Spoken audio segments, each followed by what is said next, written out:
Well, hello everybody, welcome back into the garden for a quick update on how that swale garden, Hugelculture, berry bed, whatever you want to call it, that we built a few years back is going, and I have to say, it's going pretty damn well for those of you who just can't wait.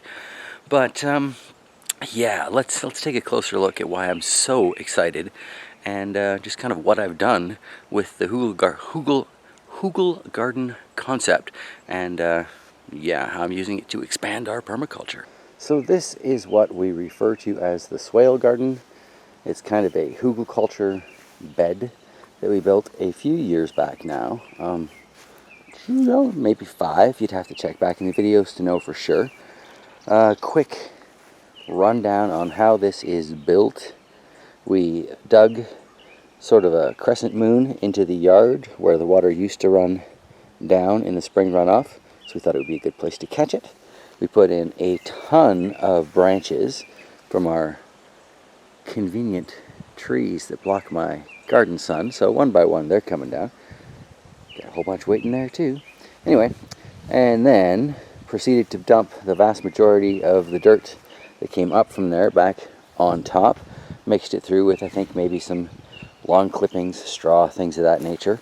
And I've tried growing a few different things in here over the years. I have to say, branches might not have been my best idea, or might have been brilliant. It's still very much an undecided for me, because the roots have, they got a great place to grow and well, just have a good time in general. But, oh, of course the wind picks up, so I'm trying to do a video. Yeah, I can make it complicated when you're digging things up to try and transplant them later on. And I do get to do rather a lot of transplanting out of this garden.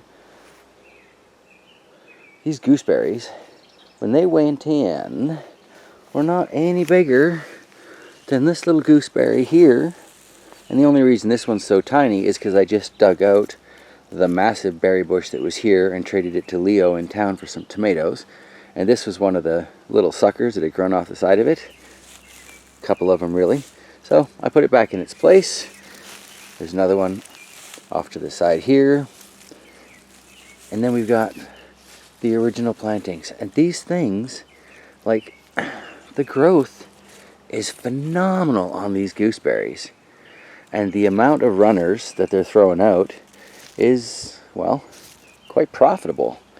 And I kindly really only water this thing, well, when it's been really, really, really hot and we haven't had a lot of rain, because right above it we have this Manitoba maple that does block rather a lot of the rain that does fall down.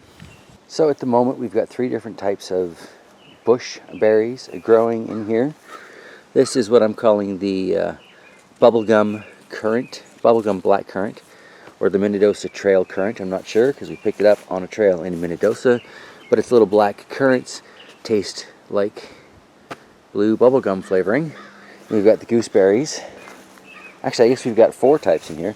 We've also got this type of raspberries. I believe it's a Queen Anne honeyberry.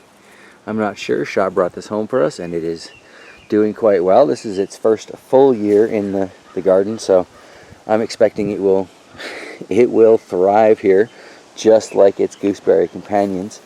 And then this year, last month or so, these are little tiny blueberry plugs.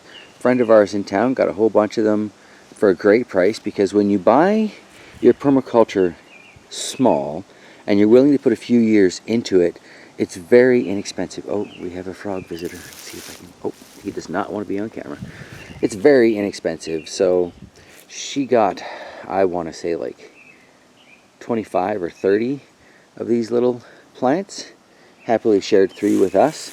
I'm going to be getting their information so I can pick up a whole lot more of these. But we just kind of put them into the Hugel garden for now so that they can do this before we put them out somewhere in the greater garden. And I hear blueberries like acidic soil, so I'm going to put them in between the stumps from cutting down those spruce trees that I've got conveniently blocking the sun to my pepper garden. You can see along the back here how some of these gooseberries have sprawled out, so couple of places I've just taken a brick, thrown it down on there, starting to root them out so I can get even more of these plants to put around the yard.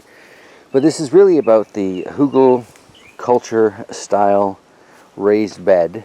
And what do I think about it? I think if you are growing berries, this is an absolutely fantastic way to do it. Berries are a little bit thirsty, you know. If you want a good production, a good crop, a good quality, a good flavor, they need a fair amount of water compared to a lot of other things in a permaculture garden. So when you do something like a Hugelculture bed, those branches, those sticks, the sawdust, whatever you're going to use for your thick carbon at the bottom of that rots and becomes a sponge that absorbs so much moisture. Let me see if I can find some rotted firewood to show you what we're talking about here. So here is a stump that started to rot, well, a chunk of log that started to rot while it was still on the tree. But you can see how this all spreads apart. But what happens when this is in the bottom of your garden is that every one of these cracks and crevices fills with a little bit of moisture, and then it wicks up into the rest of it. And this whole thing becomes basically soggy and a giant sponge that's going to sit there and feed your garden throughout the heat of your summer. So most of the time you don't have to water it. Here's another example of a good chunk of wood that has started to rot, started to sponge. Same tree. So I mean, that is fantastic for absorbing moisture and then slowly releasing it to your berries. You really can't beat it. And if, like us, you happen to be, I don't know, needing a place to dispose of some branches because you're doing some yard work or whatever, I mean, it's handy that way. Because you're putting the branches in there, you get the immediate sense of raised bed out of it. It's just, you know what, it's a little labor intensive to build, but what you get out of it in the long run, so worth every minute spent on it.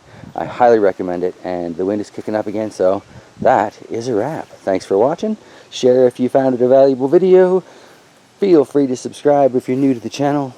And if you have any feedback on your own experiences with hugel beds, or if you are familiar with a black currant that tastes like a blueberry and you know it's actual, or like blue bubble gum and you know its actual name, please throw that down in the comments below.